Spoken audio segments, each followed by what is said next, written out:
the Wendigo. In Native American legends, the Wendigo is a monster conjured from cannibalism. Sometimes called Wendigo, Wittigo, Wittigo, and Wetigo, their name roughly always translates to the evil spirit that devours mankind. It's said that when a human has resorted to cannibalism, they go insane with an insatiable hunger for human flesh. It was discovered to be a true phenomenon, as we now have the medical term Wendigo psychosis to describe when a person has an irrational and extreme want to consume human flesh. The Wendigo can shapeshift into whatever animal or creature it desires. If it needs to cross a canyon, it'll turn into a bird. If it needs to go up a cliff, it'll turn into a goat. And if it wants to disappear from sight, it'll turn into a mouse. Regardless of the animal, however, it will always be uncharacteristically fast or strong. It will also make sounds that are similar to the animals but seem off. It's been described as a deeper, unnatural harmony of that animal, almost like the animals were using a cheap voice changer. But it doesn't always have to be animals. People have said that they've heard their friends' voices coming from places they wouldn't be, and they always sound off. The Wendigo is an evil trickster. It takes advantage of those who are scared, alone, hungry, thirsty, or vulnerable in any way. It plays with your mind. It makes you act out of character due to pure terror. It wants you to mess up. It wants you to give up. It's the epitome of fear. Our experience. It was a cold, snowy fall night in the plains of northern Utah. Brandon and I were driving down a back road at 12:30 in the morning. Because of the time and the road we were on, we were going 80 and a 70, as we didn't see any other car the whole 30-mile drive. To give you an idea of the area, the only things that weren't flat dirt or mountains was the road signs, and all we could see was the snow falling, 15 yards of road that was lit up in front of us, and a 5-foot wall of dirt on the right side of the road. It was a normal drive. We were talking, laughing, and listening to the radio. We were on our way back from a paranormal road trip that didn't work out, so we decided to head to an old 1800s era cemetery that we knew we could get activity from. The area was an allegedly cursed mountain range. A quick background of the area: it was originally Native American land. It was rich in mining materials such as gold, silver, copper, and other metals. Those two variables cause for very active paranormal locations. Pile on a history of settlement, land mistreatment and disrespect, and disaster in almost every canyon on the range, and you get an infamous history and reputation. We hadn't yet been in the area of the cemetery, but it was regarded as one of the most haunted places in our area. And because of our past experiences with the paranormal, we knew we were bound to get something. Now, going 80 and a 70 with only 15 yards of lit up road sounds bad, but it wasn't.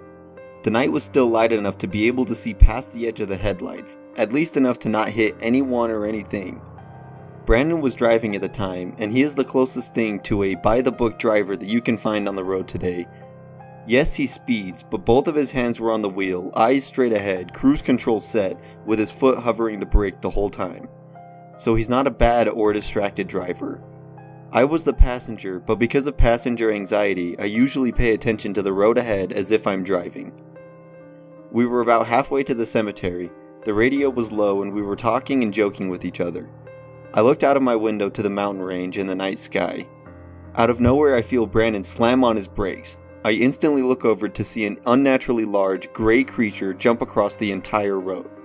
It was within 10 yards of the front of his car, and I thought we were going to nail it. Whatever that thing was, its stomach was as tall as or taller than the top of Brandon's car, which was a 2002 Saturn SL. It was gray, patchy, running on all fours, and its limbs seemed like they were as tall as I am. Keep in mind I'm 5'10".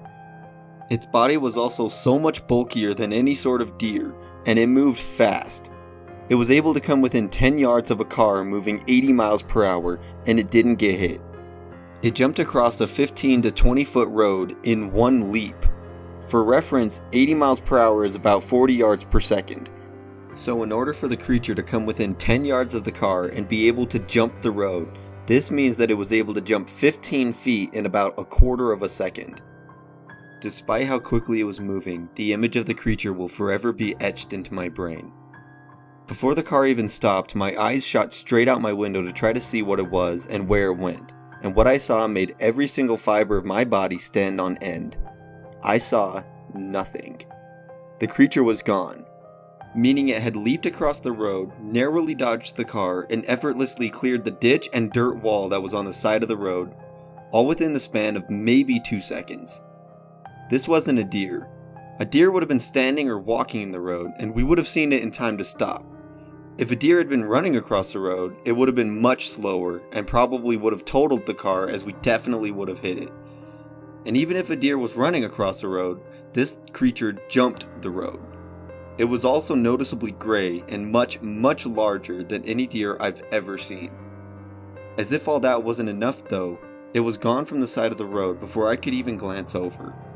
It managed to jump across a ditch and up a 5 to 6 foot wall of dirt all in less than 2 seconds. But that's not it. How I wish that this incident was the only thing that happened to us that night. After speeding away from the thought of that creature possibly being a Wendigo, we thought we could be brave enough to still investigate the cemetery, so we head up the canyon road. The whole time on the way to the cemetery was spent trying to rationalize what we both saw. We both felt uneasy and as though something was watching us. I know that sounds like every horror movie cliche ever, but when you're unexpectedly thrown into a situation that also seems as if it were from a horror movie, you play your part. When we finally got to the trailhead that leads to the cemetery, something was telling us to not get out. As soon as the car turned off, so did we. We just sat there, without speaking a word. The only thing that was spoken was me saying, "Are we ready for this?" in a tone I can only describe as empty. No confidence, no bravery, and absolutely no intent of getting out of that car. I started preparing the camera that had been ready and working the entire trip while Brandon was on his phone, also trying to gather what little courage he had left. The next thing I knew, Brandon jolted for his keys, panicking in a way I had never seen before and hoped to never see again. In his haste, he pulled the biggest horror movie stereotype ever. He dropped his keys. And not only that, he couldn't see them when they dropped. He frantically searched beneath him, but luckily found them quickly. But this movie isn't over yet.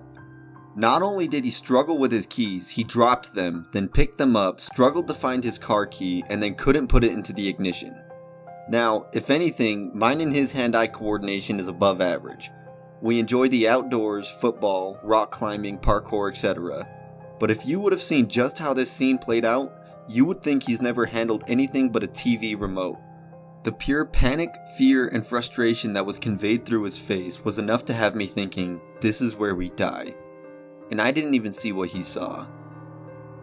This is what I saw. I was sitting there waiting for Christian to finish getting the camera ready, when I had gotten a sudden urge to look up, so I looked up into the rearview mirror, and I saw something that I will never be able to forget. Standing about 30 yards from the back of the car was what I can only describe to be a small woman with long black hair who had a hunchback and an off-kilter stance. As I saw it, it seemed to realize I was looking at it and began to hobble quickly towards the car. Though it was more of a glide because it moved so effortlessly, but still looked as if it were limping. As Chris had mentioned, I panicked and dropped the keys. I thought for sure we were about to be killed by whatever that thing was, but luckily I had picked up my keys and got the car started and moving in time. To this day, I still have nightmares about what I saw. And I'm glad Christian didn't see it, for I can only imagine what would have happened if we both panicked and fed that thing the fear it wanted.